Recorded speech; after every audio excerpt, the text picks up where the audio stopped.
يخرج من رمضان فيترك الصلاة، يخرج من رمضان فيشاهد المسلسلات والأفلام التي تغضب الله.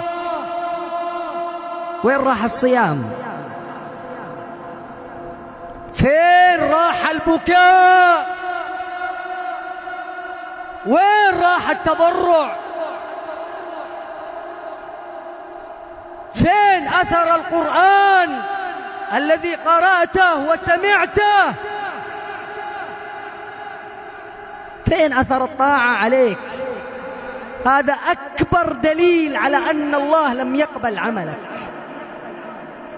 الرجل الذي يخرج من رمضان فينتكس وينقلب على عقبيه ويرجع أسوأ مما كان قبل رمضان، ذاك هو الرجل الذي لم يقبل الله عز وجل منه لا صلاة ولا صيام ولا عمل صالح.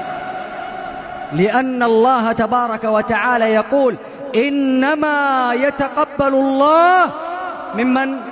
من المتقين.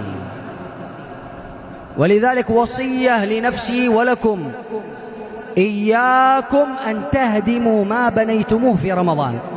أنت الآن بنيت، أنت الآن تعبت، يعني 29 يوم أو 30 يوم قمت يعني صمتها، مش سهل. أنت ختمت كذا كذا ختمة، أنت صليت كذا كذا صلاة، أنت كذا كذا دعيت، وفي كثير من الأحيان نزلت دمعات من عينك وأنت متضرع. لا تهدم هذه الأعمال في أول عيد. اتق الله، خاف الله عز وجل. الشباب الذين يخرجون في الحدائق والمنتزهات وفي الطرقات ويبدأون يعاكسون البنات وبعضهم يرقم، فين الصلاة؟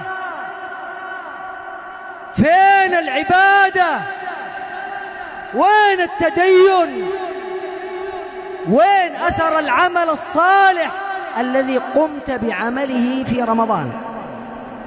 والله يا إخوة أنه قمة الخسارة وقمة الخذلان أن يترك الإنسان طاعة ربه بعد رمضان.